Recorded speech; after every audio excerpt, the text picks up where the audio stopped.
Consumer fed സഹകരണ വകുപ്പിന്റെ നേതൃത്വത്തിലുള്ള ഓണം വിപണിയുടെ ജില്ലാതല ഉദ്ഘാടനം മന്ത്രി പി എ മുഹമ്മദ് റിയാസ് നിർവഹിച്ചു. അത്തോളി സർവീസ് സഹകരണ ബാങ്ക് അങ്കണത്തിൽ സംഘടിപ്പിച്ച പരിപാടിയിൽ ആദ്യ വിൽപ്പനയും നടന്നു. ഓണത്തിന് എല്ലാ വിഭാഗം ജനങ്ങൾക്കും ആനുകൂല്യം ഉറപ്പാക്കുമെന്ന് മന്ത്രി പി എ മുഹമ്മദ് റിയാസ്. സംസ്ഥാന സർക്കാരിന്റെ സഹായത്തോടെ കൺസ്യൂമർ ഫെഡിന്റെയും സഹകരണ വകുപ്പിന്റെയും നേതൃത്വത്തിലുള്ള ഓണം വിപണി 2024 ജില്ലാതല ഉദ്ഘാടനവും ആദ്യ വിൽപ്പനയും അത്തോളി സർവീസ് സഹകരണ ബാങ്ക് അങ്കണത്തിൽ നിർവഹിച്ച് സംസാരിക്കുകയായിരുന്നു മന്ത്രി. മാതൃകാപരമായ പ്രവർത്തനങ്ങളാണ് കൺസ്യൂമർ ഫെഡ് നടത്തിവരുന്നത്. സംസ്ഥാനത്ത് ഓണത്തോടനുബന്ധിച്ച് അവശ്യ സാധനങ്ങൾ കുറഞ്ഞ വിലയിൽ ലഭ്യമാക്കുന്നതിന്റെ ഭാഗമായി 1500-ലധികം വിപണന കേന്ദ്രങ്ങളാണ് ഇതിനകം ആരംഭിച്ചിരിക്കുന്നതെന്നും മന്ത്രി പറഞ്ഞു.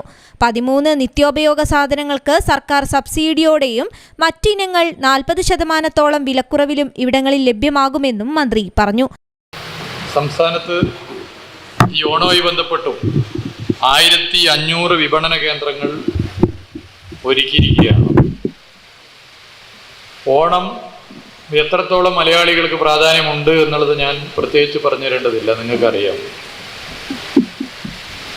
ലോകത്തെവിടെയുമുള്ള മലയാളികൾ ഐക്യത്തോടെ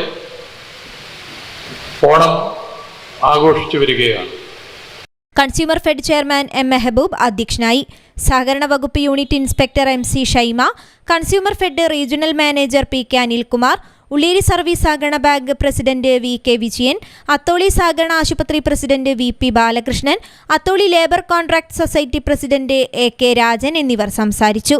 അത്തോളി സർവീസ് സഹകരണ bank president T K Vijayan master സ്വാഗതവും വൈസ് പ്രസിഡന്റ് സി വിജയൻ നന്ദിയും പറഞ്ഞു.